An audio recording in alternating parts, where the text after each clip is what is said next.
Hello and welcome to Wait, It Gets Better, the improvisational storytelling podcast. We bring you stories every week. You bring us fresh creme brulee. I'm waiting. I'm, of course, Levi. I'm Reed. And I'm Seth. And we are here to tell stories and eat creme brulee, but we're all out of creme brulee. Rats. Yeah. So last week, at the end of last week's episode, we drew some story elements for this week. I had them all listed out here, really nice in a nice order, and then I lost them. There they are. So last week, we had Pantheon beginning scene in history. And at the end of last week, we redrew, and I got reoccurring character, and Reed got wise old woman, and Seth got hero. Reed, do you want to give us a little recap of our story last week? Okay. And then we'll jump right into this week. The name of the story is Music Makes Magic. I'm sorry about that. I think that was last time. That is not even... No, it's Music of the Spheres. I'm sorry.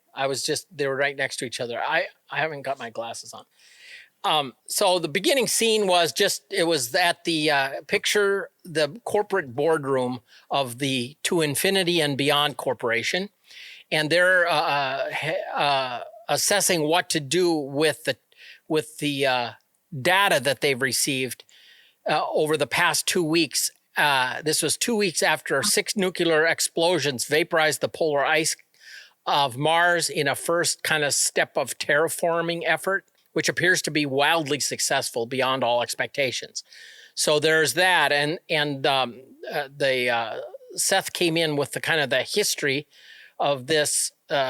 We've got a world that the modern nation state and national sovereignty is kind of broken down a little bit. People are focusing on consolidation. There was a kind of a charismatic leader actually in Portugal that had a lot of corporate contacts, and a lot of these international corporations had their, connections with governments around, especially in the developed nations, so it's kind of taking maybe the European Union kind of onto the next level, so to speak. And a kind of a glitch has come in that this kind of charismatic leader that kind of set this up and got this kind of one world thing going died after about 10 years. And so there's been kind of a succession crisis, a little balkanization, kind of a la Alexander the Great when he passed on. His empire was broken up into among the 4 great generals, basically. But so that's kind of where we are with the history. Seth, do you want to flesh that out a little bit? Did I get close? That seems really good. Yeah, that's okay. Pretty good. And then the Pantheon I thought was really interesting. A kind of a group of beings, kind of from the beginning of the universe, and they're kind of, you got to think of them as sort of the orchestra of the universe, kind of at the switchboard and the traffic control of, right, yeah. kind of a grid and each god is responsible for a planet, so to speak. And the being that is in charge of Mars has been kind of, he's kind of wanted to consolidate power and kind of rise in his, he's not satisfied with his duties as it is. Some of them are kind of defeated in a way. They've kind of been inactive as modern people began to really stop calling on the names of the gods. Well, they're still active, but the thing is they're just kind of providing their function. Yeah. They're no longer interacting with people. Right. But they're just kind of holding up, making sure that science and reality is true. And I remember in last week's story, I kind of speculated that perhaps there were a couple of things. There was one real theoretical thing that had to do with the actual composition of the fusion devices that the scientists were hoping would get a higher percentage of O3.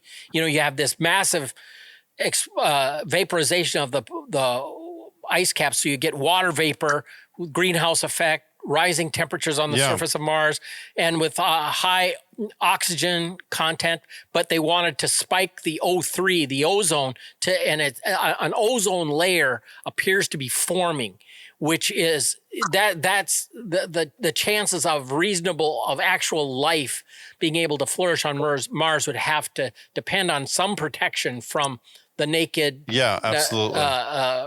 radiation from the sun. So the board, that was how the story started about, is that should we step off now, or is there something else that we need to? I think that's good. Okay. Seth, can you think of anything else that he didn't include? No, I think that kind of gives a pretty good sum up of last week. Yeah, so I have reoccurring character, Reed has wise old woman, and Seth has hero. Does anyone feel specifically like stepping up, or should I talk about my reoccurring character? That's fine with me. Yeah, go ahead. All right. So if you pause this episode, first, before you pause, if you write an episode down, I want you to go. You probably can't get it on a podcast app anymore because it's too old. Probably have to go to the Libsyn, who we host the websites under, to their website, because this is a reoccurring character all the way back from episode number 2, the egg-shaped nanites and the gardener. Do you guys remember that episode? Vaguely. Yeah. Yep. It was sort of a post-apocalyptic world. There was a sort of a device that contained the consciousness of 3 people and had nanites and could create their bodies. And they were protecting a gate to another world. There was a gardener who had some kind of power over the gate or over life or something itself. I didn't actually listen to the episode, but this is the birthplace of that quartet. Part of the efforts in order to send people to Mars and other planets, part of the issue being is the nutritional requirements, right, for a human being. Yep. And so they didn't ask for it, but one of the things that they sort of kept a special eye out for was, war heroes, scientists, people who got into terrible accidents, right? And would kind of offer them an opportunity, so you're a quadriplegic now, but here's an opportunity to get everything back. However, you basically just have to sign up to go to Mars or off-world. Because what we're going to do is we're going to take you and we're going to harvest your brain, and then we're going to fill your brain full of diodes and do all our processes to copy your consciousness, and then put you in charge of a ship, put you in charge of whatever, right? And so it's 3 people, but before they were 3 people, before they were the quartet in episode number 2, they were 3 different soldiers, they had 3 different personalities. They're 3 people. This is just about because it was 2 men and a woman. It's just about one of the men. If I remember the episode correctly, there was one that was kind of like skinnier and had like a longer sword, and one that was kind of really broad shouldered and had like a huge sword. It's about the bigger one. He was a veteran of the sort of the asteroid belt rebellions, and he was kind of the first ever to get this done. This is years before the egg-shaped nanites and the gardener. This is when he first sort of becomes this thing. And we're about 2,000-3,000 years away from like functioning nanites. So what it is now is he controls a ship, and he controls he can inhabit or go into a couple of human-shaped droid, clearly robots. But he is a military man. He is all about the mission. He is willing to sacrifice everything in order to accomplish what he's told to do. And he's kind of on the forefront. Right now he's the one it's his ship that the nukes were loaded into. Okay. Right? He's the one sort of circling Mars and like being the primary switchboard to send back the information up. But he doesn't have a body. He's not a human being anymore. He's just a consciousness in the ship. That's the reoccurring character. Hey, cool. I will step in with the hero because I think it'll build on a little bit of Nice. what you just explained and kind of give a reason. I don't know. I think it'll work out pretty good. Great. So our hero is a journalist. I had a name in my mind earlier. Was it Julian? I don't know, Carl or Julian Reed. Pick one. I'm going with Carl. Is there a better reason to have Julian? I can't think of one. Okay. So Carl is his name. And the story that has come upon his desk and that is kind of making him kind of under suspicion, although it depends if someone knows that he has this story or not. And that is, of course, he's following kind of, the cutting edge of, that kind of world leader guy dying, the different politics of the separatists, right. All this other stuff. Right. And one of the things that keeps coming up is now that, Mars is being terraformed, right, as it sways down into this kind of, to keep consolidation into this kind of golden thing, which seems to be what's going to happen, which has a lot of people that kind of want to revert back to nationalism, worried about, this one world government, with biblical implications to it. They don't like this. One of the things being proposed is to not in like you're being banished here, but that if this is something you don't want, then you can be sent to colonize Mars, right? Because this is where it's going. Right. And, if you don't want to be a part of it, then you can basically see the new world, right? And that's kind of gaining traction as people are looking at this and this is developing. But what the story is that something that's been covered up since long, long ago, but particularly now that they've been making some breakthrough and that, let's say, getting, colonizing another planet or getting into space more readily is becoming a thing. Something that they've been hiding is you can't go to space. Right. You can, right. They can send, spaceships up there. But any of the life that is sent from Earth into outer space has like a 99% chance of like not coming back mentally. They'll basically come back as a vegetable. Okay. And so to kind of hide that, not that they've faked the entire space front, right? They have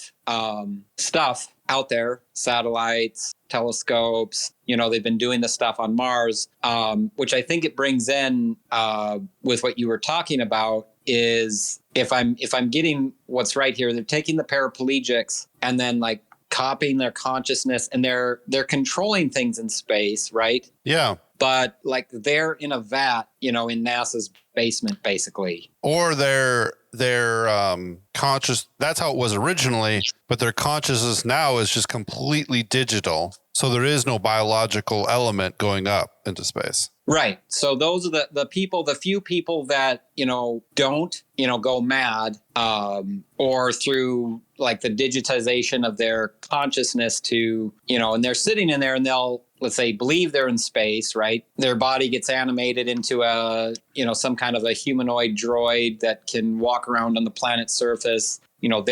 They're visually functioning through it, right?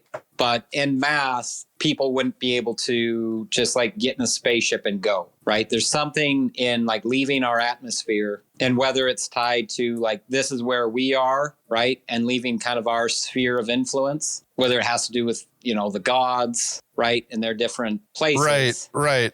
Or But, just now a lot. the chances is maybe if there was like, you brought up the nano and the egg thing, right? Perhaps if there was a way to make a gate that one could step through here and step out on Mars. Right.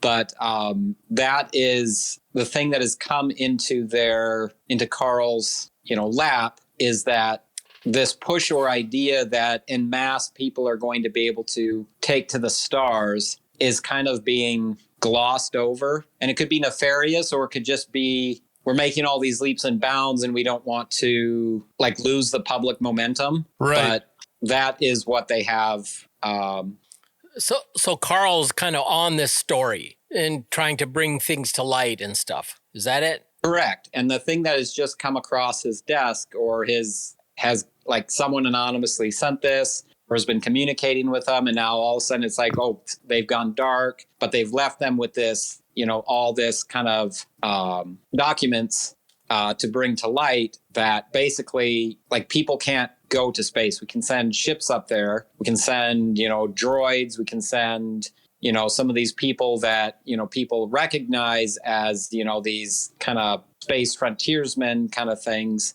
They're not actually up there. They're basically remoting, through technology to be there. And so in mass, like actual people have not like left our atmosphere. So the way that you're saying this, I just want to understand. Are you saying that space doesn't exist? No, I'm not saying it doesn't exist. Okay. Yeah, I said that right off the bat. They're sending stuff up there, but human life can't leave the atmosphere and come back without basically turning into a vegetable and going mad and right. So this is why they would need to use the paraplegics, why they would need to sort of accelerate this human digitization process, because they're trying to preserve human consciousness out past. Because you can remote in, right? But it takes 15 minutes for a laser to go from Earth to Mars, right? That means 30 minutes before you know if the last input that you told it to do is effective. So they have to be trying to decrease the amount of lag, and therefore we're going to digitize these people and send them up that way.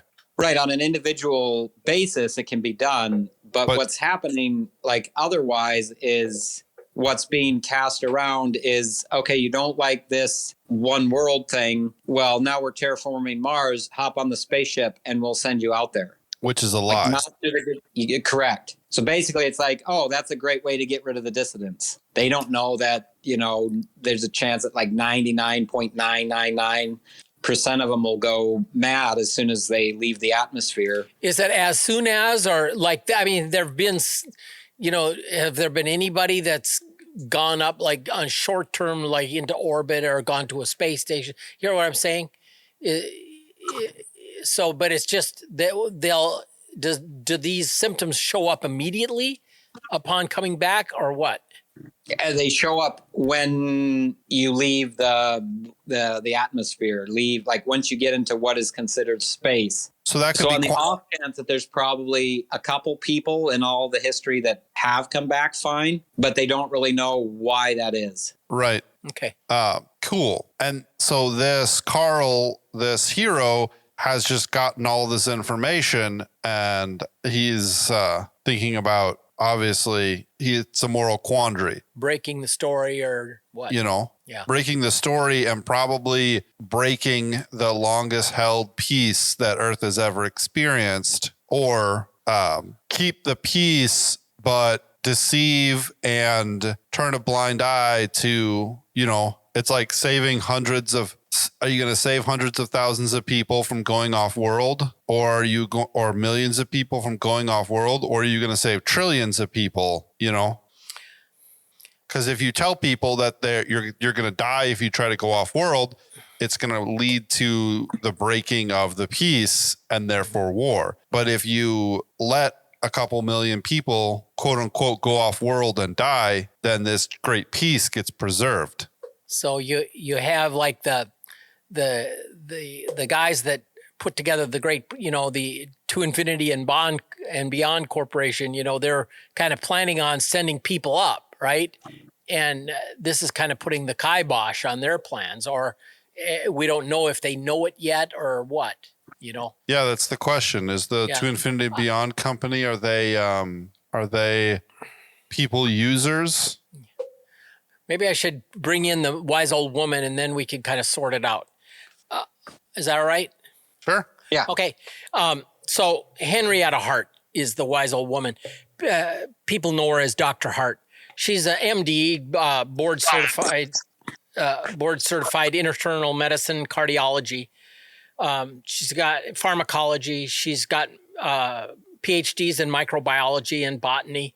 and genetics, and she's a specialist. She's got a master's in nutritional science. She has been one of the pioneers of light therapy technology.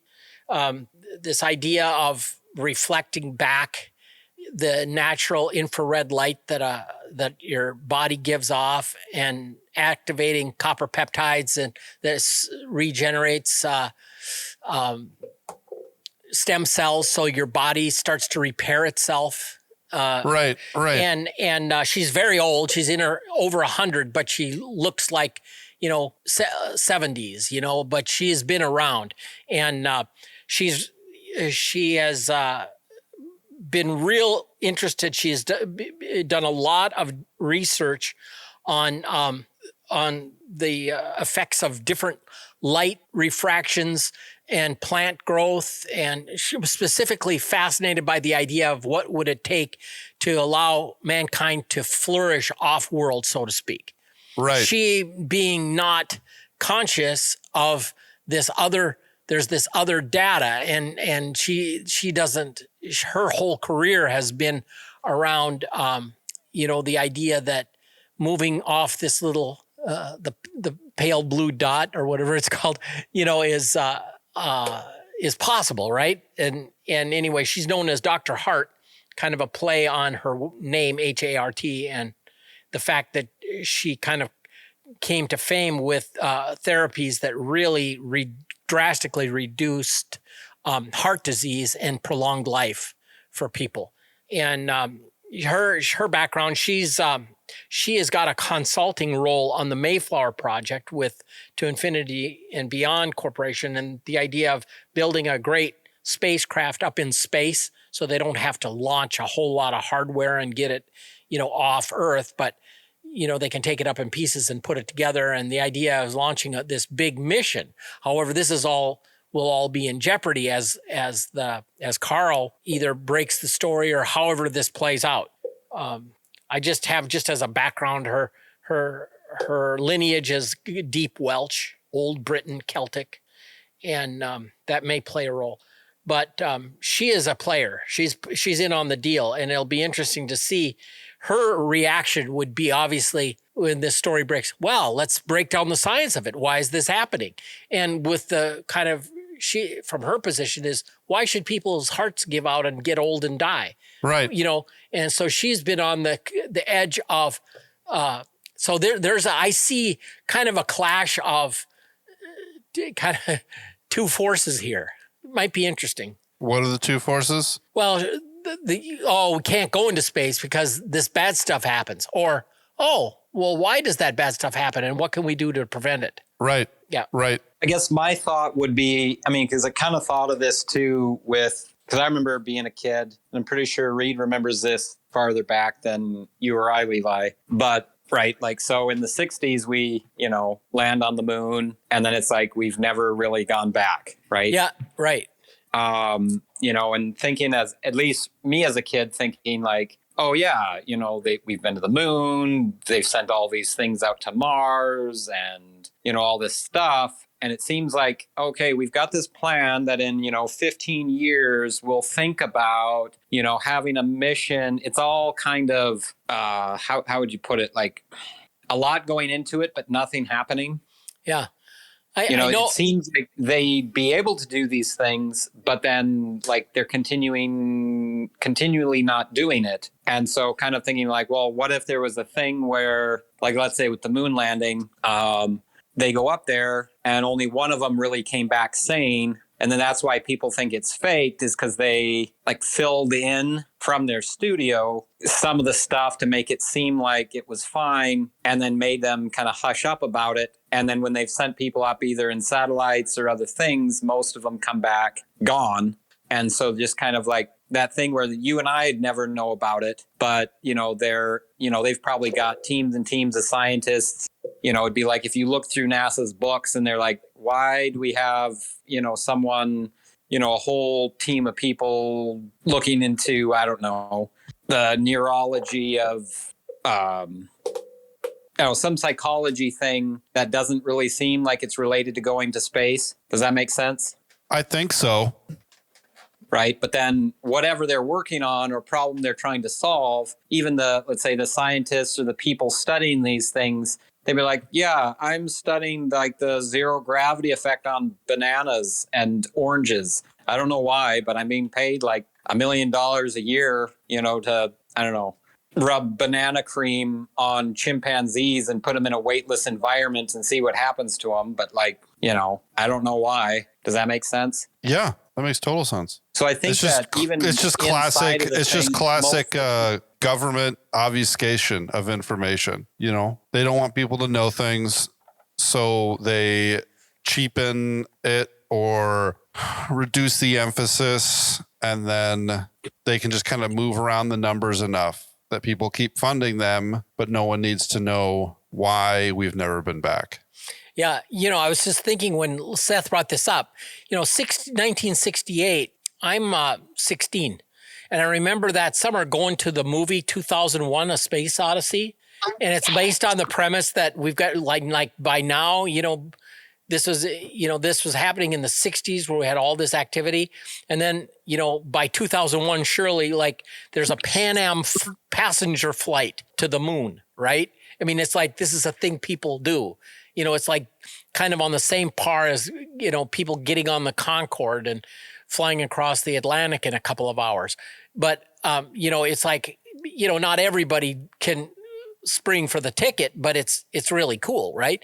And then they have they go up there, and then they have the monolith up there on the moon, and then they go on the big journey up to the moon, the moon of Saturn, is it, or whatever? Anyway, it's the idea that we're doing legitimate exploration of our solar system by 2001. Which seemed entirely reasonable in 1968, right? And then, obviously that didn't happen. What did you think about when that didn't happen? Well, it didn't happen it's 2001 and it didn't happen. It didn't happen incrementally over time. Nothing happened today, but that's not a big deal. Well, nothing happened this year, but that's not a big deal. Well, nothing happened this decade, and what are they doing at NASA? And then the space shuttle Challenger blows up, and you know what I'm saying? It's and people are busy with their lives, and as long as NASA keeps its funding, they're not making noise about it. But a few people are saying, hey, wait a minute, what are we buying here with this huge expenditure of public funds? And, 10 years go by, 20 years go by, 30 years go by. What's going on here, Gosh, this really sucks. I was hoping we weren't going to make a podcast about government spending and things like that, but I guess that's what we're doing. Yeah. That's a joke? Yes. Okay, great. Next week, we're going to talk about 501c3, how to hide assets from government little grubby hands. Yeah. How to keep NASA's grubby hands off of your hard-earned money. Absolutely. You guys ready for me to draw the story elements for next week? You guys ready to be done for today? Anyone got any very cool ideas? Well, I guess, I kind of want to know where Carl's going to go. Was he going to break the story? What is going to happen here? I think we maybe should give us a jumping off point. Yeah. What do you think you should do, Reed? I think you should break the story. Yeah, that's because you're a romantic. That's because you're a romantic, and you think that the hero should always do that sort of thing. Yeah, and they would let him, Yeah, as if he wouldn't walk out of his house after receiving it and have his brains blown out immediately. Which, that's where some of the story could go. Either now he's kind of running for his life, or kind of reporting in on now. I don't know. Whatever, the aftermath of, or, he releases it because this is what happens more often than not. Something like that could come out, but then, something bigger comes out, but takes kind of all the media presence. Right. Well, yeah, the great misdirect, wag the dog, right? You want to get people's attention off the thing that you don't want them talking about and get their focus on something aside light thing, and get their mind off it, the collective mind off nothing behind the curtain. Right. The question is why is this such a big deal? Is because it's harkening back to it harkens back to the Holocaust when it was like, just get on the train. You guys are going to be moving. We're going to be moving you all. Get on the train, right? It's not because it's a problem that they're digitizing people, because a bunch of the people that they're digitizing and who are doing this work are all volunteers. You know, it's the fact that they are saying you can just get off world. It's so easy. But in fact, it's not as easy as they say, right? Am I reading this correct? Kind of. I mean, yeah, because even if, let's say, they weren't told that they were being digitized, that could raise up, for the people that would be going. And if it actually was going and then finding out that they were being stripped down and digitized, the group of people that would be doing that would probably have an issue with that as well. Yeah. No, death before hard drive. That's my personal opinion. And death before the hard drive. Yeah. Yeah. So what he is, I think what the journalist is trying his best to do, what he realizes he needs to do is he doesn't necessarily need to break this to the world, right? What he needs to do is he needs to break this to bring this to a certain number of world leaders and or military, private military or whatever, and have them understand what's going on, right? Yeah, that's what I would. Because if he just pumps it out, he'll just get Julian Assanged, right? Sure. The biggest superpower in the world will just say, you're arrested and you're under arrest. And he'll spend, years in a Russian embassy because they're the only ones who wouldn't extradite him to the US to probably be assassinated. Anyways. So I think that's kind of his goal now is not to break the story, as it were. The first part of first part of the book, or the first part of the stuff involving him, is all this information being left to him, and then kind of figuring out who it is, because it's this whole weird unification thing started in Portugal, but it didn't hit the whole world. It hit 90% of the world, Right. And even now we are a couple months or a couple year or so from the death of this great leader. Already the balkanization has started. The whole world is in kind of this turmoil because it needs that leader to kind of continue the work, but already things are kind of splitting. And so he's having to decide who is he going to go to in order to get the support that's needed so that they can let everyone know and actually do something about it after they let them know. Does that make sense? Yeah. Mm-hmm. All right. Ladies and gentlemen, thank you so much for joining us for this episode of Wait, It Gets Better. If you liked it, let us know. Send us an email at waititgetsbettercast@gmail.com or message us on Twitter at @GetsBetterCast. We are happy to take your suggestions, listen to your feedback. We are always interested to know what our fans think about our stories. Next week, join us for the conclusion of this episode. Levi has random insert, Reed has happy ending, and Seth has unique vehicle. Thanks, everybody. Bye.